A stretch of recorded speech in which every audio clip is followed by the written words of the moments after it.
सुप्रभात, नमस्कार। कैसे हैं आप लोग? ठीक है, मैं भी ठीक हूँ।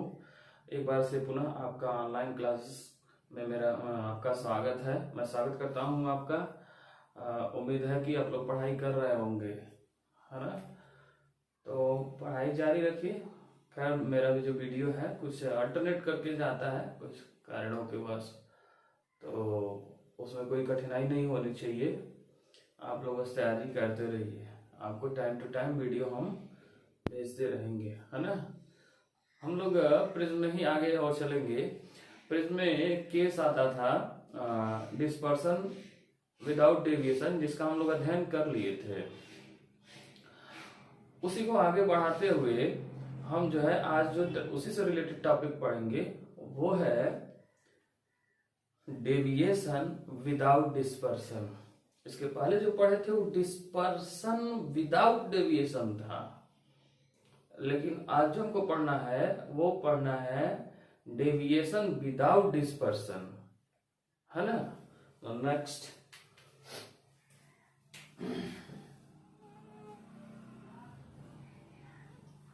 डेविएशन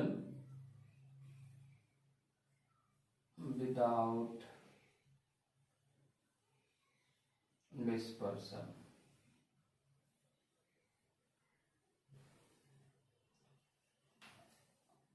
जो लिखा गया है शर्त है, ये प्रिज्म के लिए एक शर्त है ना? डेविएशन तो हो आउटपुट रे में, लेकिन डिस्पर्सन न हो, है ना?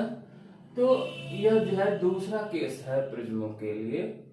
हम इस दूसरे केस को कंडीशन फॉर एक्रोमेटिज्म भी बोलते हैं। इस केस को कंडीशन फॉर एक्रोमेटिज्म भी बोलते हैं। कंडीशन फॉर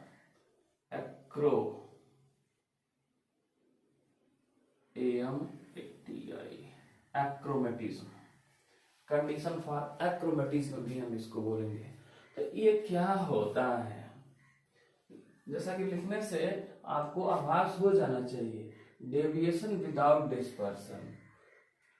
आप जानते हैं कि जो प्रिज्म होता है उस प्रिज्म पर जब भी कोई व्हाइट लाइट पड़ती है तो उसमें दो घटनाएं पाई जाती हैं। पहला तो डिस्पर्सन होगा और डिस्पर्सन के पास वो जो है डेविएशन भी होगा। डिस्पर्सन से तात्पर्य यह है कि वह व्हाइट लाइट अपने कंपोनेंट्स में ब्रेक होगी और साथ ही साथ वह अपने प्राइमरी पाथ से वह डेविएट भी हो जाएगी, हल्की सी मुड़ भी जाएगी, है ना? एक प्रिज्म से ये घटनाएं होती हैं। तो हमको ये शर्त पाने के लिए हमको दो प्रिज्म लेने चाहिए, है ना? वो दोनों प्रिज्म जो है, एक क्राउन ग्लास का प्रिज्म होना चाहिए और दूसरा फ्लिंट ग्लास का प्रिज्म होना चाहिए, है ना? उसको हम उल्टा रखते हैं। इसके पहले वाले केस में हम बता दिए थे आपको कैसे उल्टा रख के कंडीशन को निकालते हैं। तो हम क्या करते हैं, इसके लिए हम एक क्राउन कांच का प्रिज्म लेंगे, जिसके लिए जो एंगल ऑफ प्रिज्म होगा वो ए होगा, और एक दूसरा हम जो प्रिज्म लेंगे वो फ्लिंट कांच का प्रिज्म लेंगे, जिसका angle of prism A dash होगा। और दोनों को इस प्रकार से रखेंगे कि पहले प्रिज्म का जो ए वर्टेक्स है उसके जस्ट सामने दूसरे प्रिज्म का आधार आ जावे, है ना? Just like this.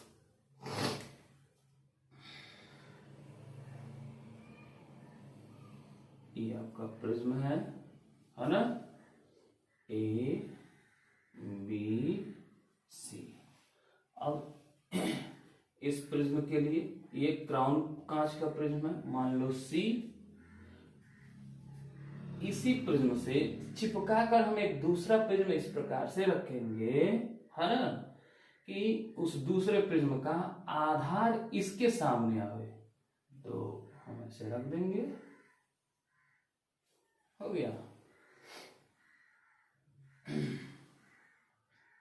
अब जो है यह दूसरा प्रिज्म है, मान लो ये फ्लिंट कांच का प्रिज्म है, इसके लिए वर्टेक्स या कह सकते हैं प्रिज्म एंगल ये है, हम इसको ए डैश लिख देंगे, है ना। चलिए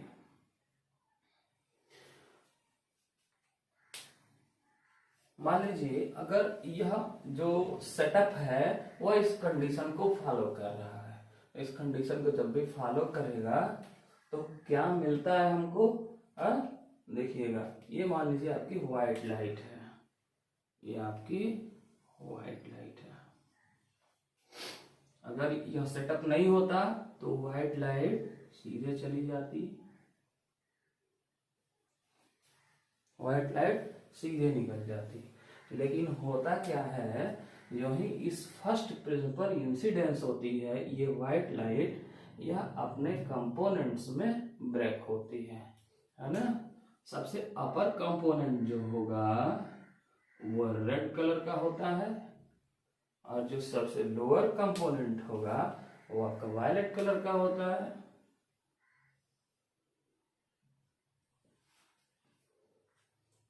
है ना। तो देखिएगा अब यह रेड कलर जाएगा सेकंड प्रिज्म पर, और साथ ही साथ वायलेट कलर भी जाएगा सेकंड प्रिज्म पर। तो जब भी ये कंडीशन होगा, डेविएशन तो हो लेकिन डिस्पर्सन न हो आउटपुट रे में, इसका मतलब से क्या है, इस कंडीशन के लिए यह फिर जो अपर रेड लाइट होगी इस प्रिज्म के इस फेस पर आएगी मुड़ के, है ना, वायलेट रे मुड़ के ऐसे आएगी, है ना। अब यह जो दोनों है, यह जो दोनों रेड और वायलेट कलर है, सेकंड प्रिज्म से जब निकलेंगी तो फिर मर्ज होके निकलेंगी, है ना। उसमें जो है विक्षेपण नहीं होगा, अर्थात वो फिर व्हाइट लाइट ही आया था और यहां से व्हाइट लाइट के ही रूप में निकल जाएंगी। हाँ, लेकिन डेविएशन होगा। डेविएशन क्या होगा, होगा ऐसे डेविएट होके वो फिर निकल जाएंगी, है ना। यानी फिर यहां हमको व्हाइट लाइट ही मिलेगा, जैसे व्हाइट लाइट गया था। तो देखिए ये हो गया आपका इंसिडेंस रे, ये आपका हो गया आउटपुट रे, देख रहे हैं ना। तो आउटपुट रे में डिस्पर्सन नहीं है, अर्थात विक्षेपण नहीं है, अर्थात यह जो है अपने कंपोनेंट्स में ब्रेक नहीं हुआ प्रिज्म से बाहर आने के बावजूद, है ना। तो हम इस कंडीशन को कहते हैं डेविएशन तो हो लेकिन डिस्पर्सन न हो। तो इसके लिए ये सेटअप है, आप सेटअप बना लीजिए, फिर इसका जो मैथमेटिकल एक्सप्रेशन है हम उसको फाइंड करेंगे।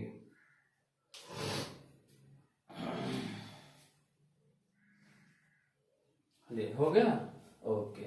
आइए हम इसको जो है इसका जो मैथमेटिक्स है हम उसको देखते हैं, मैथमेटिकल एक्सप्रेशन।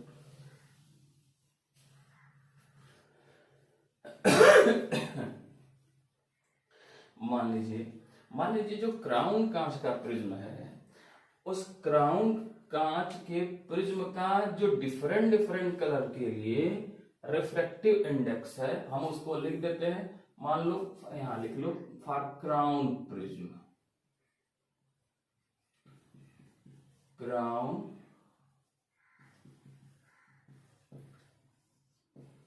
प्रिज्म के लिए लिख लो। मान लो क्राउन प्रिज्म में रेड कलर का रिफ्रैक्टिव इंडेक्स म्यू आर है,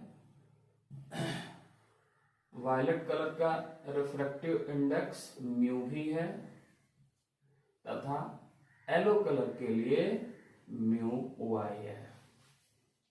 सिमिलरली फॉर फ्लिंट कांच, जब ये लाइट ऑफ फ्लिंट कांच में जाती है तो फ्लिंट कांच के लिए यानी फ्लिंट प्रिज्म के लिए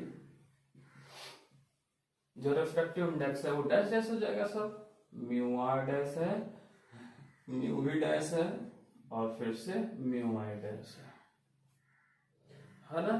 तो पहला कंडीशन हमको निकालना है क्या, डिस्पर्सन न हो, डेविएशन हो। तो उसके लिए फर्स्ट केस हम क्या ले लेते हैं, angular dispersion in first prism, अर्थात तो एंगुलर डिस्पर्सन, अगर पहले प्रिज्म के लिए हम एंगुलर डिस्पर्सन की बात करें तो मान लो पहला प्रिज्म है क्राउन और इसमें एंगुलर डिस्पर्सन हुआ θ1, ठीक है। तो आप θ1 इज इक्वल टू क्या लिख सकते हैं, θ1 इज इक्वल टू, यही होता है एंगुलर डिस्पर्सन,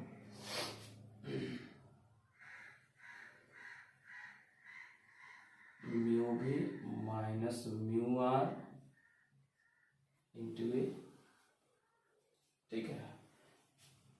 इसी प्रकार similarly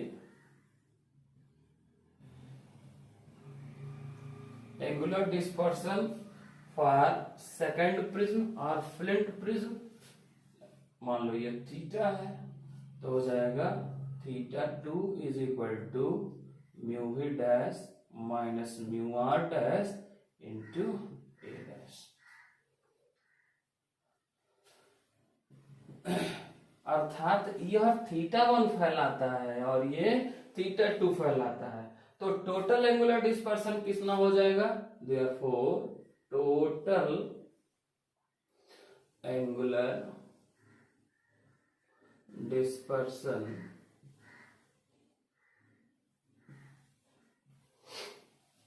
theta is equal to θ1 plus θ2। अब कह रहा है शर्त कह रहा है कि डेविएशन तो हो लेकिन डिस्पर्सन जीरो हो, टोटल डिस्पर्सन क्या हो, जीरो हो, अर्थात जो फैलाव है स्पेक्ट्रम का वो जीरो हो, इसका मतलब यही ना। तो हम जो टोटल डिस्पर्सन निकाले हैं theta is equal to θ1 plus θ2, हम यहाँ थीटा को जीरो कर दें तो यहां लिख सकते हैं फॉर जीरो डिस्पर्सन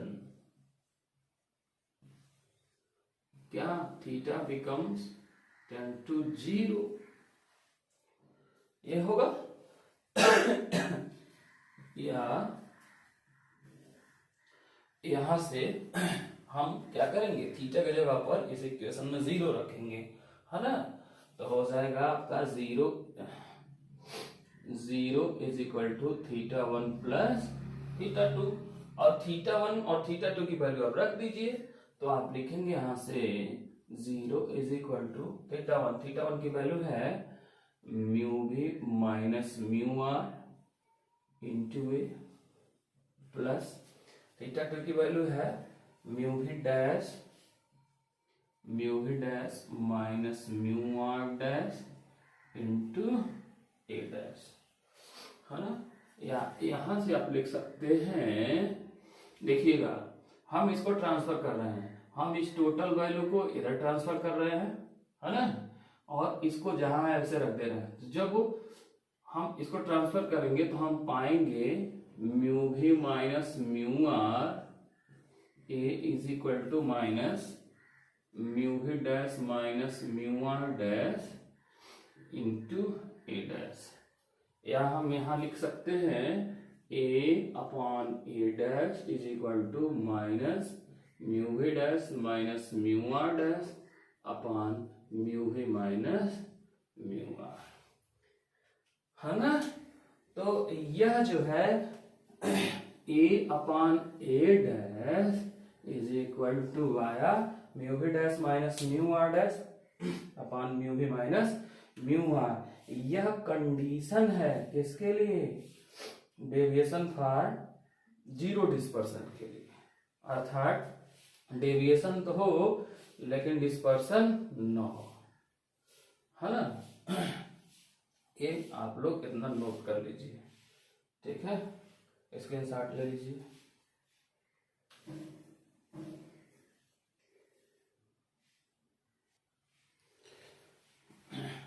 माफ करिएगा, आपको ये पोर्शन नहीं दिखाई दे रहा होगा, ये पोर्शन यहाँ से आपको नहीं दिखाई दे रहा होगा, 2 स्टेप है, इसको थोड़ा हम ऊपर लिखते हैं ना। चलिए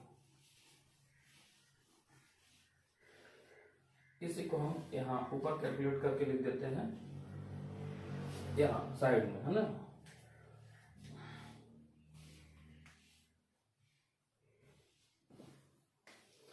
इसको हम यहाँ लिखेंगे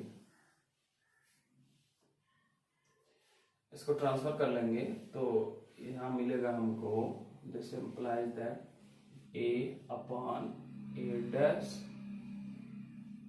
is equal to minus mu v dash minus mu r dash upon mu v minus mu r। ये हमको कंडीशन मिलेगा। This is the condition for deviation without dispersion. आप इसके पहले याद करिए, जब इसका पहला केस आप पढ़े थे, डेविएशन डिस्पर्सन विदाउट डेविएशन पढ़े थे ना। डिस्पर्सन तो हो लेकिन विदाउट डेविएशन का हो, तो वहां दूसरा शर्त आया था। वहां शर्त आया था A upon A dash is equal to minus mu Y dash minus 1 upon mu Y minus 1, ये कंडीशन आया था। तो वह जो है डिस्पर्सन विदाउट डेविएशन का था। यह हम दूसरा केस पढ़ रहे हैं, डेविएशन विदाउट डिस्पर्सन। तो जब भी डेविएशन होगा विदाउट डेविएशन डिस्पर्सन का, तो आप ये शर्त याद रखेंगे। आइए इसकी मैथमेटिक्स जरा देखी जाए। ये मैथमेटिक्स में कह रहा है कि a upon a dash is equal to minus mu v dash minus mu r dash upon mu v minus mu r। यहाँ नेगेटिव सिंबल क्या इंडिकेट कर रहा है? यहाँ नेगेटिव सिंबल का जो तात्पर्य है वो ये है कि both the prism have placed in opposite nature, है ना, उल्टा रखे गए हैं, है ना। तो इसका मतलब ये हुआ, इसको नोट कर लीजिए। फिर हम आगे चलते हैं, देखते हैं इसमें डेविएशन कितना होता है ना। ओके,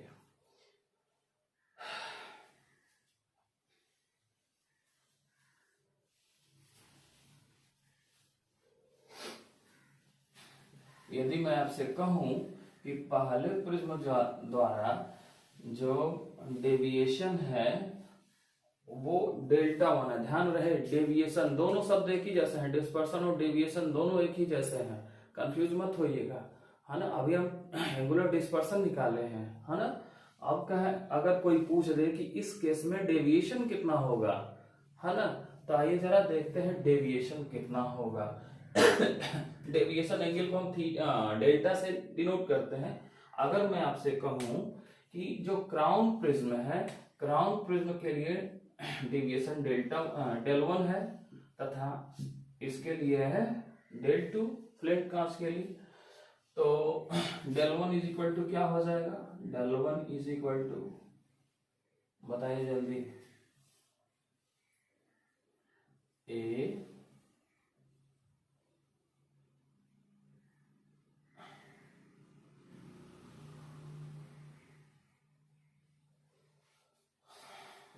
सॉरी एक मिनट,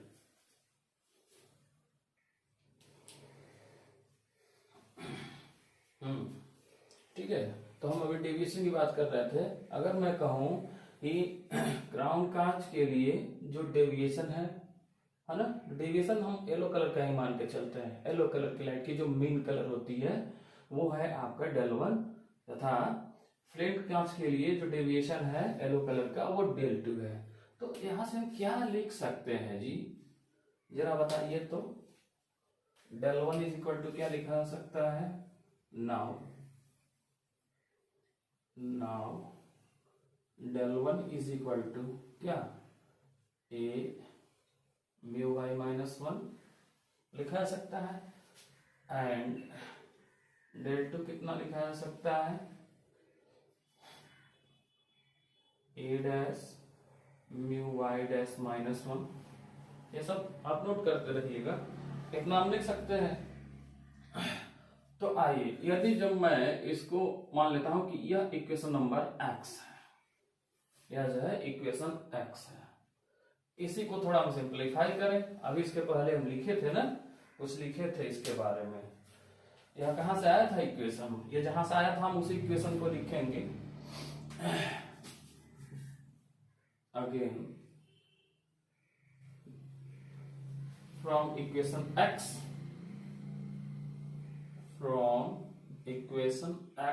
we have हमारे पास क्या रहेगा, हम इस इक्वेशन को कैसे लिख सकते हैं, ऐसा ही लिखे थे, इसको लिखा गया था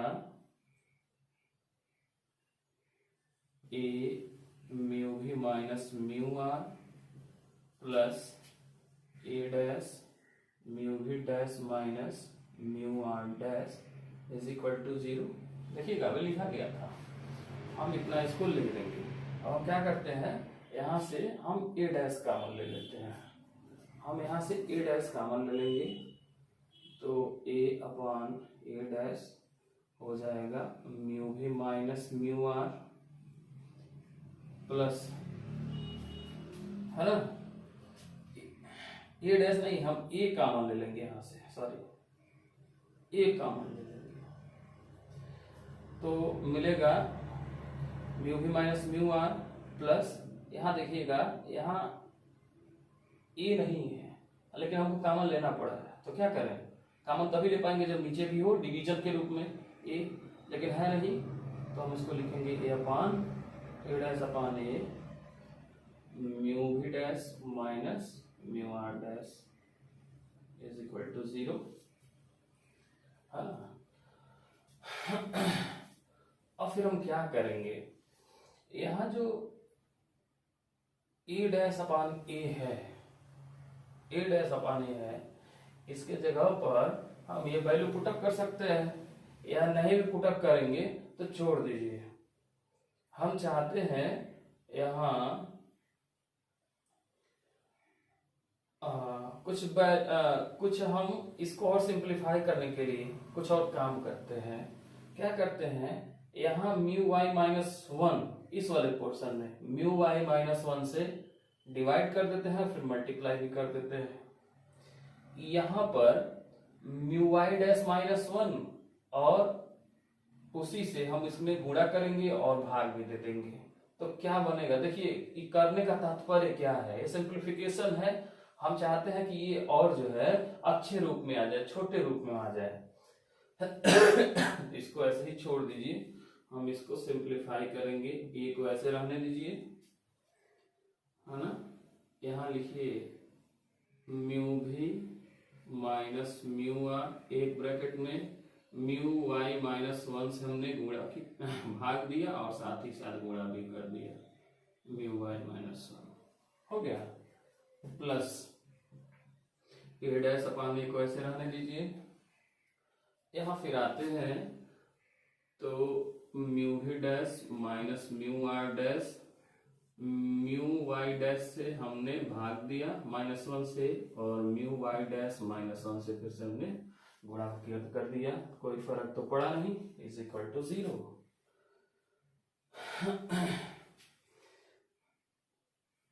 एक काम करते हैं, अब हम म्यू वाई -1 कॉमन ले लेते हैं, है ना, म्यू वाई -1 यहाँ नहीं है, यहाँ है तो हम कॉमन ले लेंगे, कॉमन ले लेंगे तो बचेगा ए म्यू वाई -1 कॉमन ले लिया।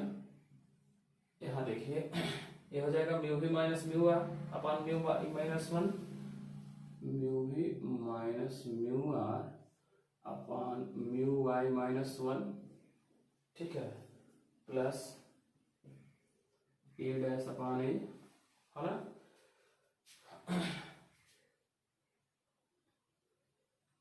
यहां हम लिख सकते हैं इसको, है नहीं म्यू वाई -1 यहाँ, है ना, तो हम क्या करेंगे, गुणा कर देंगे और भाग दे देंगे, तो फिर हमको मिलेगा mu V dash minus mu R dash upon mu Y -1 हो गया, फिर mu Y dash -1 upon mu Y -1 is equal to 0। आइए अब जो ए डैश अपान ए की वैल्यू है हम यहां से इसमें पुट कर देते हैं, पुट करेंगे तो क्या भाई, क्या मिलेगा हमको,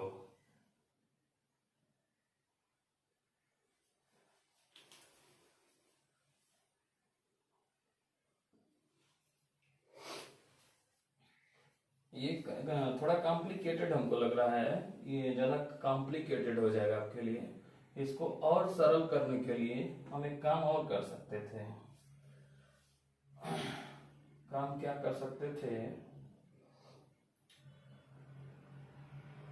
इतना वैल्यू छोड़ के आप इसको हटा दीजिए, इसको हम दूसरे रूप में कर देते हैं, आपके लिए थोड़ा आसान रहेगा, है ना। आइए इसको हम हटा देते हैं।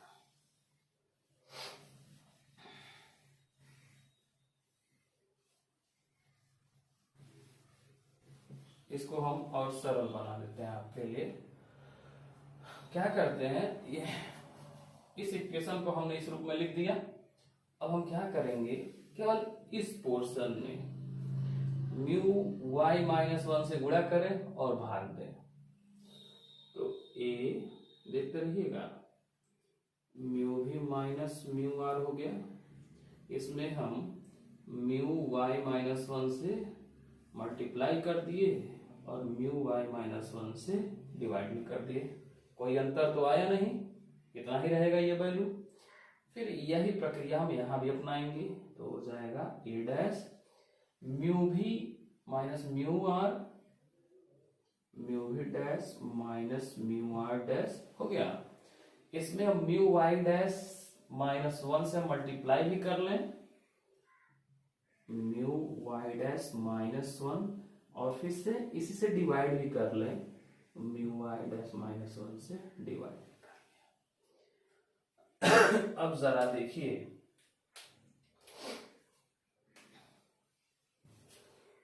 इस पोर्शन को जरा देखिए, ठीक है। ए को इसके साथ मिला लीजिए, तो ए इंटू म्यू वाई माइनस 1, इसको हम क्या कहते हैं, डेल वाई कहते हैं क्या, देखिएगा जरा, या इसको हमने डेल 1 से लिखा है ना, ए इंटू म्यू वाई माइनस 1, देख रहे हैं ना, डेल 1 लिखते हैं। तो चलिए इसको लिख दिया गया डेल 1 हो गया। अब यहां बचा क्या, mu V minus mu R upon mu Y minus 1, और पढ़े थे आप mu V minus mu R upon mu Y minus 1 को हम डिस्पर्सिव पावर कहते हैं। क्या कहते हैं, डिस्पर्सिव पावर, और डिस्पर्सिव पावर को ओमेगा से रिप्रेजेंट किया जाता है। क्योंकि ये पहले प्रिज्म के लिए है, हम इसलिए अब इसको लिख देंगे ओमेगा 1 हो गया, प्लस यहां देखिए सेम प्रक्रिया, यहां भी A dash mu Y dash minus 1, A dash mu Y dash minus 1, हमने इसको डेल 2 लिखा हुआ है, इसको लिख लेंगे हम डेल 2। अब बचेगा ये पोर्शन, ये mu V dash minus mu R dash upon mu Y dash minus 1, तो ये भी हो जाएगा for dispersive power for flint कांच, इसको हम लिख देंगे ओमेगा 2, या इज इक्वल टू ये हो गया आपका 0, है ना। या इसको लिख सकते हैं, इसको आगे बढ़ा के आपके पास मिलेगा क्या, del 1 omega 1 is equal to minus del 2 omega 2, है ना।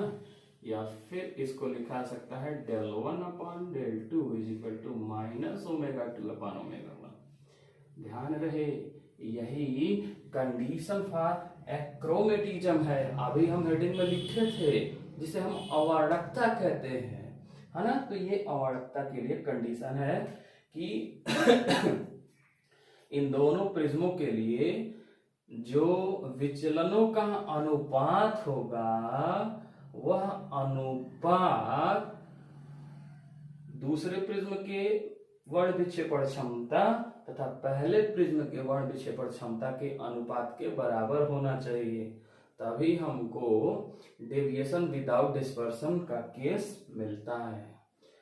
तो यह बहुत ही इंपॉर्टेंट पॉइंट है, आप इसको नोट कर लीजिए। ओके, स्क्रीनशॉट ले लीजिए,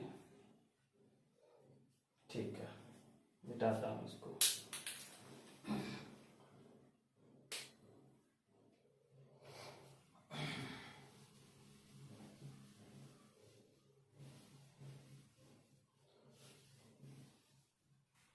यदि मैं आपसे कहूं कि टोटल डेविएशन कितना होगा, टोटल डेविएशन कितना होगा, यानी यह कितनी विचलित होगी किरण कंप्लीटली, तो टोटल डेविएशन यदि मैं कहूं डेल्टा है, तो डेल्टा इज इक्वल टू हो जाएगा डेल 1 प्लस डेल 2, है ना। तो इसको और सिंप्लीफाई कर लीजिए, यहाँ del is equal to A mu Y minus one, है ना, plus A dash mu Y dash minus one, ये होगा। ठीक है, तो क्या करिए, यहां से आप ए कॉमन ले लीजिए, ए को कॉमन ले लीजिए, तो क्या मिलेगा, इसको थोड़ा और पतला करके लिख दें, नहीं रहने दीजिए। यहाँ से ए कॉमन लेंगे तो हो जाएगा del is equal to A mu Y minus one plus A dash upon A mu Y dash minus one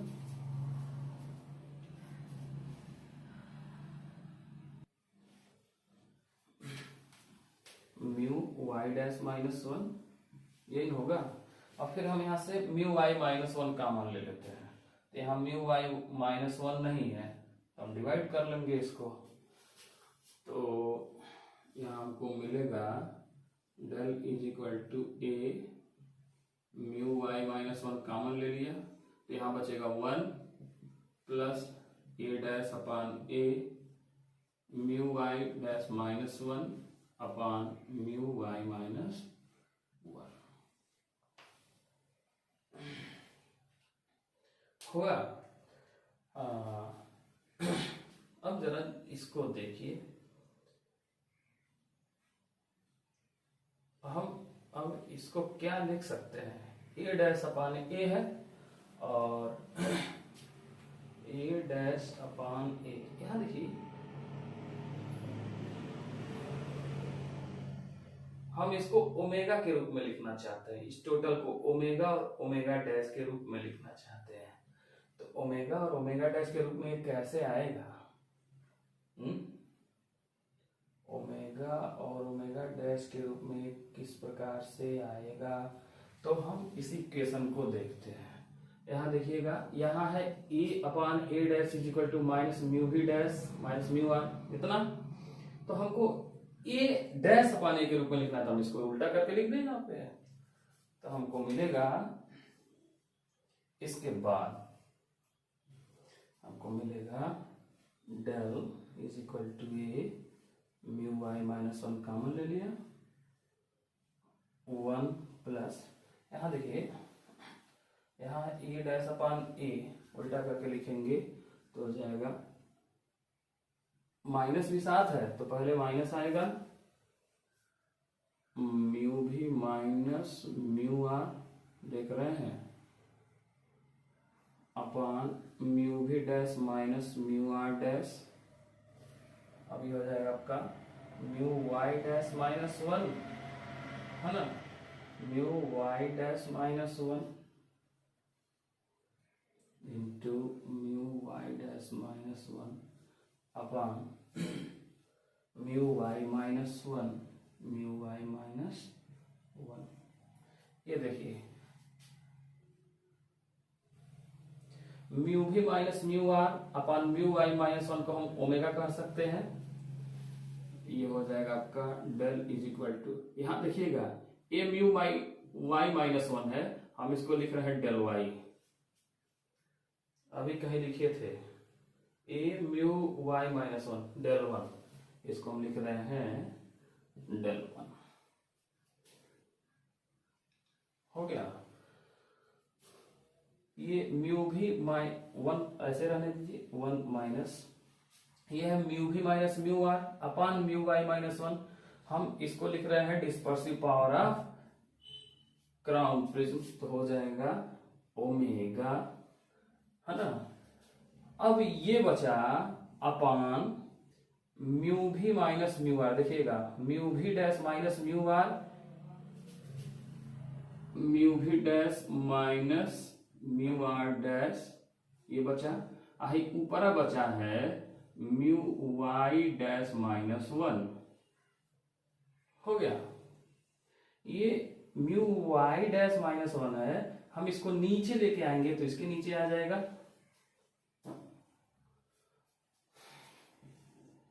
या इसको हम लिख सकते हैं delta is equal to del one, है ना।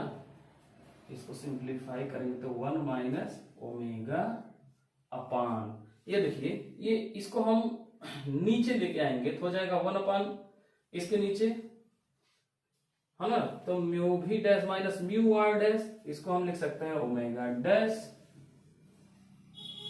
या del is equal to del one, है ना, ओमेगा डैश माइनस ओमेगा।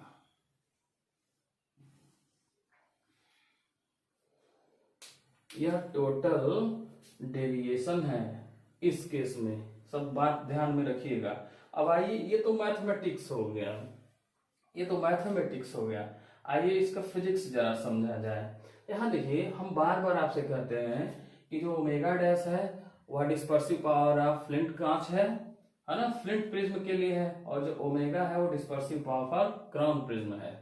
हमेशा फ्लिंट कांच की जो डिस्पर्सिव पावर होती है मैक्सिमम होती है, अधिकतम होती है, रादर देन क्राउन प्रिज्म। तो ओमेगा डैश जब अधिक होगा तो ओमेगा डैश में से जब हम ओमेगा माइनस करेंगे तो वैल्यू ऑलवेज पॉजिटिव आएगी, और जब वैल्यू पॉजिटिव आएगी तो डेविएशन क्या होगा, उसी डायरेक्शन में होगा, उसी दिशा में होगा जिस प्रकार से फर्स्ट प्रिज्म के द्वारा हो रहा था, है ना। तो ये बातें है, नोट कर लीजिए। और हाँ, फिर अब हम जो है कल या नेक्स्ट डे जब हम आपको बताएंगे, अब प्रिज्म से रिलेटेड टोटल न्यूमेरिकल बताएंगे, कुछ अपने तरफ से भी न्यूमेरिकल देंगे आपको, और जो आपका टेक्स्ट बुक का न्यूमेरिकल होगा जैसे एनसीईआरटी का, हम उस एनसीईआरटी के न्यूमेरिकल को देखेंगे। Okay, thank you. सब कंप्लीट हो जाना चाहिए आपको ये टोटल, और कहीं भी कंफ्यूजन नहीं होना चाहिए। कंफ्यूजन यदि है तो आप हमको मैसेज ड्रॉप करिए, हम उसका आंसर देंगे। ओके।